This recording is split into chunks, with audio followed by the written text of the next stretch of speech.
आज हम पढ़ने वाले हैं properties of parallel lines and transversal. आज क्लास 8 गणित में जो हम सीखेंगे अभ्यास 8, जिसका नाम है समानांतर सरल रेखा और तिर्यक रेखा के गुण। तो इस क्लास में आगे बढ़ने से पहले हमें जान लेना होगा कि अभ्यास का जो नाम है समानांतर सरल रेखा और तिर्यक रेखा। अब ये तिर्यक रेखा किसे कहते हैं, समानांतर सरल रेखा किसे कहते हैं, ये हम जानेंगे पहले। तो सबसे पहले ध्यान दो, मैं कोई भी दो रेखा बना रहा हूँ, कोई भी दो रेखा, जैसे मान लो ये एक रेखा है और मान लो ये एक रेखा।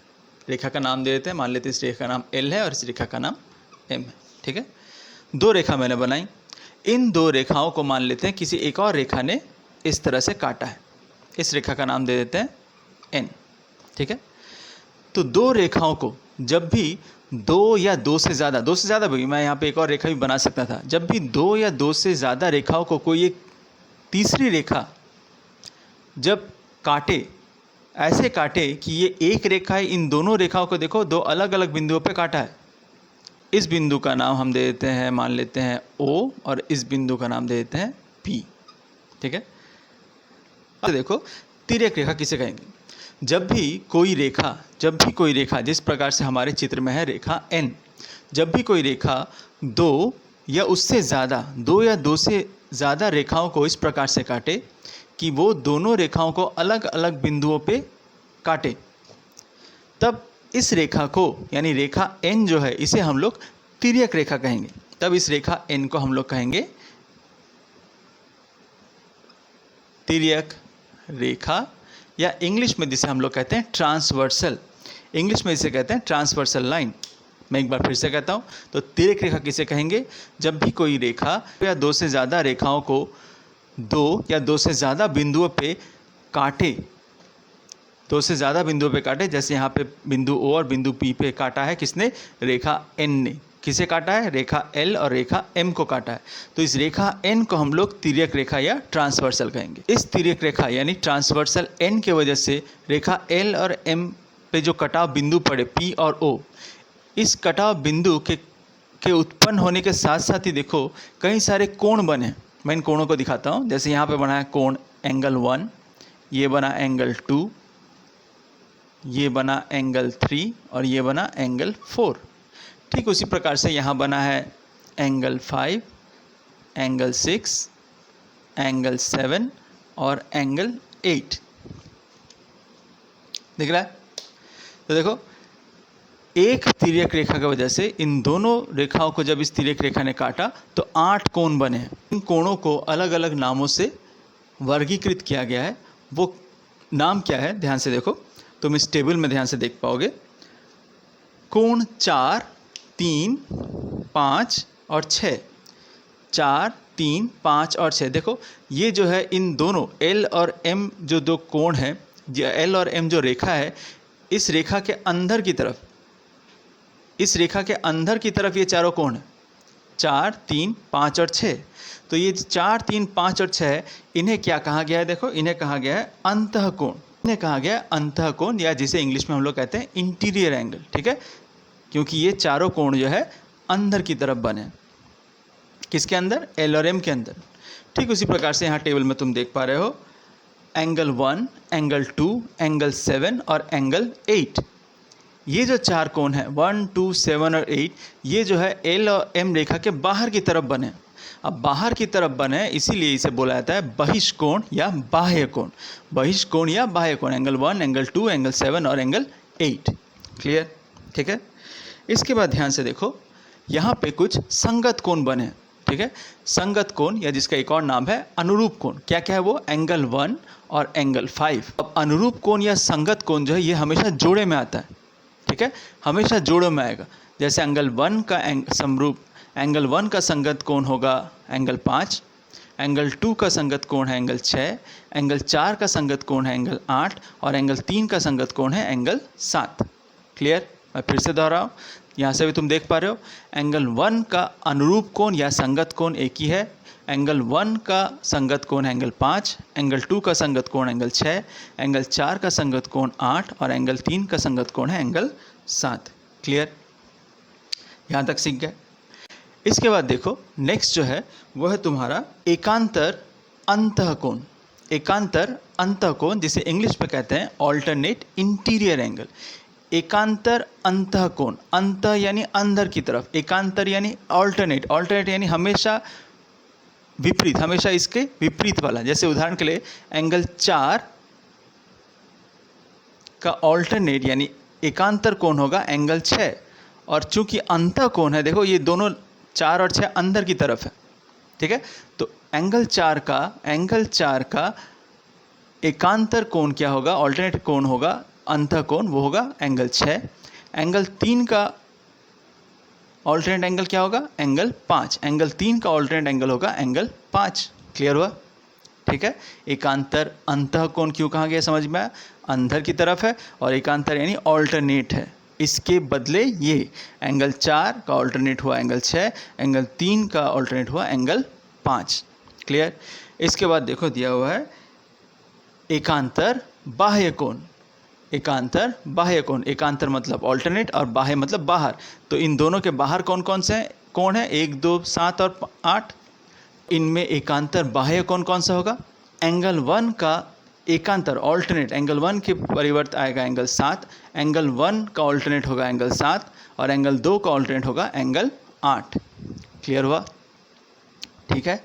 और अंत वाला जो तुम्हें दिख रहा है वो है क्या, तिर्यक के एक ही तरफ अंतस्थ कोण।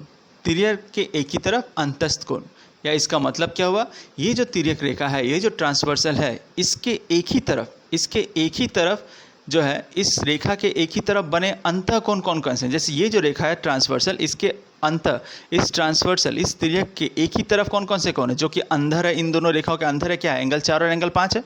तो इसके एक ही तरफ बने अंतस्थ कोण एंगल 4 और एंगल 5 का एक जोड़ा है, और इसके एक ही तरफ बने अंतस्थ कोण एंगल 3 और एंगल 6 का एक जोड़ा है। क्लियर हुआ। ये जो टेबल है, उस टेबल के साथ यहाँ जो कोण है, इनके नाम हमें याद कर लेने होंगे, इनके नाम हमें याद करने होंगे, क्योंकि इसके बाद जब हम देखेंगे समानांतर रेखाओं में इन कोणों में संबंध होता है। इस चित्र में हम ध्यान से देखें कि L और M दो समानांतर रेखा है, जिससे N जो है ये तिर्यक रेखा ट्रांसवर्सल रेखा है, जिसने L और M को, ये जो दो बिंदु है, इस बिंदु का नाम हम P और इस बिंदु का नाम हम O, P और O बिंदु पे काटा है। अब यहाँ पे हम कह रहे हैं समानांतर रेखा। समानांतर रेखा क्या है, इसके पहले क्लास में तुम जान चुके हो, वो रेखाएं जो रेखाएं आपस में कभी ना कटे। अब देखो इस L रेखा को मैं जितना लंबा करूँ, इस M रेखा को मैं जितना लंबा करूँ, ये दोनों रेखाएं आपस में कभी नहीं कटेंगी। चाहे मैं इस तरफ लंबा करूं या चाहे मैं इस तरफ इसे बड़ा करूं, ये दोनों रेखाएं आपस में कभी ना कटे। तो ऐसी रेखाएं जो आपस में एक दूसरे को कभी ना काटे, उन रेखाओं को हम लोग समानांतर या पैरेलल रेखा कहते हैं। क्लियर। तो अगर दो समानांतर रेखाओं को एक तिर्यक रेखा यानी एक ट्रांसवर्सल ने काटा हो, दो पैरेलल लाइंस को अगर एक ट्रांसवर्सल ने काटा हो, तो भी देखो वही सेम 1, 2, 3, 4, 5, 6, 7, 8 कोण बन रहे हैं। यहाँ पे भी नाम जो होगा वही होगा, जैसे एंगल 1 और एंगल 5 तुम्हारे करस्पॉन्डिंग एंगल या संगत कोण कहेंगे, एंगल 2 और एंगल 6 तुम्हारा करस्पॉन्डिंग एंगल होगा, एंगल 4 और एंगल 8 तुम्हारा करस्पॉन्डिंग एंगल है, एंगल 3 और एंगल 7 भी तुम्हारा करस्पॉन्डिंग एंगल है। ठीक, मैं एक बार और कहूँगा कि यहाँ पे ऑल्टरनेट इंटीरियर एंगल यानी एकांतर अंतः कोण कौन से हुए, 4 और एंगल 6। ठीक उसी प्रकार से एंगल 3 और एंगल 5 हुए एकांतर अंतः कोण। अब एकांतर बाहिश कोण यानी एकांतर बाह्य कोण, ऑल्टरनेट एक्सटीरियर एंगल क्या होंगे, एंगल 1 और एंगल 7 और एंगल 2 और एंगल 8। क्लियर। ठीक उसी प्रकार से ट्रांसवर्सल के एक ही तरफ इंटीरियर एंगल यानी अंतस्थ कोण कौन से होंगे, एंगल 4 और एंगल 5, एंगल 3 और एंगल 6। क्लियर, समझ गए। तो ये तो हमने जाना। अब इसमें कुछ संबंध देखते हैं, क्या है वो संबंध, ध्यान से देखो। अगर रेखाएं समानांतर हो तो हमेशा संगत कोण का जोड़ा जो है, जैसे संगत कोण के जोड़े एंगल 1 और एंगल 5, एंगल 1 और एंगल 5 इनका मान हमेशा बराबर होगा। क्लियर। ठीक उसी प्रकार से एंगल 2 और एंगल 6 संगत कोण का जोड़ा है, करस्पॉन्डिंग एंगल जोड़ा है, इनका मान भी बराबर होगा। ठीक उसी प्रकार से एंगल 4 और एंगल 8, एंगल 4 और एंगल 8 इनका मान, एंगल 4 और एंगल 8 का मान बराबर होगा। कब, जब L और M समानांतर होंगे। ठीक उसी प्रकार से एंगल 3 और एंगल 7, एंगल 3 बराबर होगा एंगल 7 के। क्लियर, समझ में आया। तो ये सारे जो कोण है, ये कौन से कोण है, ये है तुम्हारे संगत कोण रूप कोण कहेंगे, और इनका मान जो होगा, इनका मान बराबर होगा जब L और M दोनों समानांतर होंगे। अगर समानांतर नहीं है तब ये बराबर नहीं होंगे। क्लियर हुआ? समझ गए? ठीक उसी प्रकार से हमने पढ़ा था ऑल्टरनेट इंटीरियर एंगल, यानी एकांतर अंतःकोण। अब एकांतर अंतःकोण कौन से? एंगल 4 और एंगल 6। एंगल 4 और एंगल 6। ठीक उसी प्रकार से है एंगल 3 और एंगल 5। एंगल 3 और एंगल 5। ठीक, दोनों अगर समानांतर रेखाएं हैं, L और M समानांतर रेखा है, तो एंगल 4 और एंगल 6 का मान भी बराबर होगा, एंगल 3 और एंगल 5 का मान भी बराबर होगा। क्लियर? यानी इसका मान इसके बराबर होगा, इसका मान इसके बराबर होगा। कब? जब L और, हमेशा ध्यान रखना, जब L और M दो समानांतर रेखाएं होंगे सिर्फ तभी ये बराबर होंगे। क्लियर? तो ये जो कोण हमने पढ़ा, ये कोण का नाम क्या है? एकांतर अंतस्थ कोण, ऑल्टरनेट इंटीरियर एंगल। इनका मान बराबर कब होगा? जब L और M समानांतर होंगे। क्लियर? ठीक उसी प्रकार से बहिष्कोण, यानी एकांतर बहिष्कोण जो है तुम्हारे कौन कौन से? एंगल 1 और एंगल 7। एंगल 1, एंगल 7 और एंगल 2 और एंगल 8। एंगल 1, एंगल 7, एंगल 2 और एंगल 8। अगर L और M दो समानांतर रेखा है तो एकांतर बहिष्कोण यानी ऑल्टरनेट एक्सटीरियर एंगल का मान भी बराबर होगा। क्लियर? एंगल 1 का मान एंगल 7 के बराबर, एंगल 2 का मान एंगल 8 के बराबर। क्लियर होगा? तो ये जो कोण हमने पढ़ा, इसे क्या कहेंगे? इसे कहेंगे एकांतर बहिष्कोण या ऑल्टरनेट एक्सटीरियर एंगल। अब कौन सा कोण बच गया? हमने करस्पॉन्डिंग एंगल, इन संगत कोण, अनुरूप कोण पढ़ लिया। हमने पढ़ लिया तुम्हारे alternate interior angles, alternate exterior angles. अब अगर हम देखें तो ट्रांसवर्सल यानी तिर्यक के एक ही तरफ जो अंतस्थ कोण यानी इंटीरियर एंगल के जोड़े हैं, जैसे एंगल 4 और एंगल 5।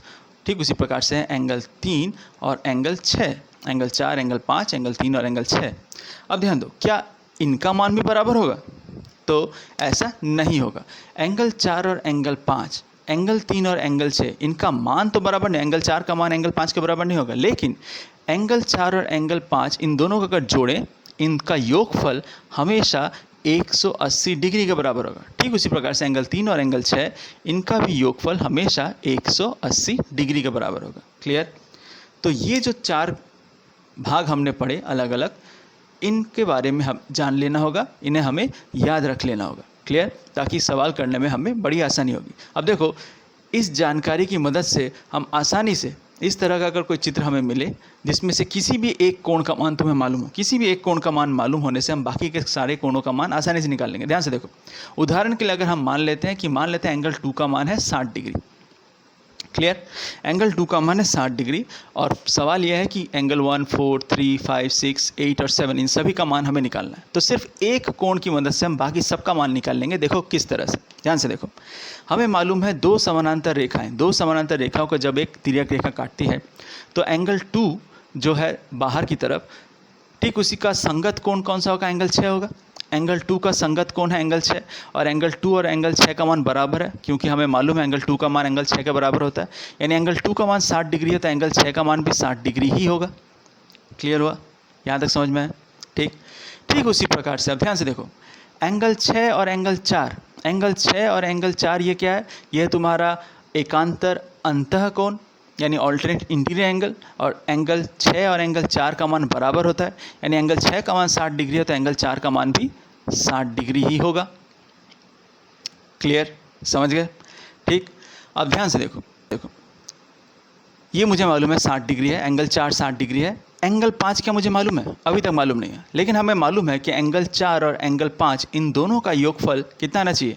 इन दोनों का योगफल आना चाहिए 180 डिग्री, जिसमें एंगल 4 का मान मुझे मालूम है 60 डिग्री है। तो अगर ये एंगल 60 डिग्री है तो 60 डिग्री जब इस तरफ जाएगा तो 180 से 60 माइनस होगा तो एंगल 5 का मान निकल आएगा। यानी 180 जब 60 माइनस होगा तो कितना आएगा? 120 डिग्री आएगा। यानी एंगल 5 का मान कितना निकल जाएगा? 120 डिग्री। क्लियर? अब ध्यान दो, एंगल 5 का मान अगर 120 डिग्री है तो एंगल 5 का संगत कोण कौन सा है? वो है एंगल 1 है। तो इसका मान अगर 120 डिग्री है तो एंगल 5 का संगत कोण का मान, इसका मान भी 120 डिग्री होगा, क्योंकि मुझे मालूम है एंगल 5 का संगत है एंगल 1 डिग्री, जिसका मान बराबर होता है। क्लियर? समझ गए?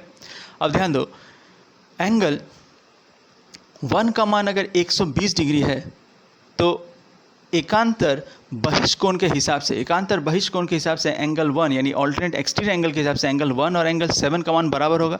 यानी एंगल 1 का मान 120 है तो एंगल 7 का मान भी 120 डिग्री होगा इस हिसाब से। ठीक उसी प्रकार से एंगल 2 का एकांतर बहिष्कोण ऑल्टरनेट एक्सटीरियर एंगल एंगल 8 है, यानी इसका मान 60 है तो एंगल 8 का मान भी 60 डिग्री ही होगा। क्लियर। बच कौन गया? एंगल 3 बचा है। अब ध्यान दो, एंगल 5 का ऑल्टरनेट इंटीरियर एंगल यानी एकांतर अंतः कोण क्या है? एंगल 5 का बराबर होगा एंगल 3 इस हिसाब से, यानी इसका मान 120 है तो इसका मान भी 120 ही होगा। क्लियर, समझ गए? तो देखो सिर्फ एक कोण, अब इन 8 में से कोई भी कहीं पे भी कोई एक कोण अगर तुम्हें मालूम हो तो बाकी के कोण आसानी से इन जानकारियों द्वारा तुम निकाल सकते हो। क्लियर हुआ? समझ गए? इस सवाल को ध्यान से देखो, यहाँ पे दो रेखा हमें दिख रही है ए बी और सी डी, और सवाल में दिया हुआ है कि ए बी सी डी ये दोनों समानांतर है। ये जो दो रेखाएं हैं इनका मान है पैरेलल यानी समानांतर। ए बी और सी डी, इसे हम कहते हैं A B parallel C D, इसका मतलब ए बी और सी डी समानांतर है। ठीक है, यानी ए बी और सी डी रेखाएं आपस में कभी नहीं कटेंगी। उसमें पी से लेकर क्यू बिंदु तक रेखा है और क्यू से लेकर आर बिंदु तक रेखा है, जिसमें से एंगल ए पी क्यू का मान 30 डिग्री दिया है, एंगल क्यू आर सी का मान 40 डिग्री का है, और हमें सवाल में निकालना है एंगल पी क्यू आर, इसका मान क्या है निकालना है, यानी हमें इस कोण का मान निकालना है। ठीक है, अब इस सवाल को हम किस तरह से हल करेंगे, ध्यान से देखो। हमें इस चित्र में ये तो मालूम है कि ए बी और सी डी समानांतर रेखा है, तो क्या मैं कह सकता हूँ कि पी क्यू आर एक तिर्यक रेखा है? क्या मैं ऐसा बोल सकता हूँ? तो मैं नहीं बोल सकता। क्यों? क्योंकि पी क्यू आर एक सीधी रेखा नहीं है, ये एक टेढ़ी रेखा है। अब टेढ़ी रेखा है तो जाहिर सी बात है तिर्यक यानी ट्रांसवर्सल तो नहीं होगी। लेकिन यहाँ पे अगर हम एक रचना करें, ध्यान से देखो, मैं एक रचना कर रहा हूँ।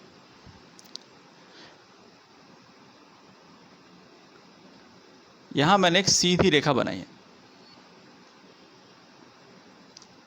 क्यू बिंदु मैं यहाँ लिखता हूँ। यहाँ मैंने एक सीधी रेखा बनाई है, इस रेखा का नाम हम दे देते हैं, मान लेते हैं ए बी सी डी हो गया है, यह है ई एफ। यहाँ मैं रचना कर रहा हूँ, रचना क्या कर रहा हूँ? ई एफ मैंने एक रचना की है, और इस प्रकार से रचना की है कि ई एफ जो है वो ए बी और सी डी के दोनों के समानांतर, यानी मैं कह सकता हूँ कि ए बी के समानांतर ई एफ है और सी डी के भी समानांतर ई एफ है। क्लियर?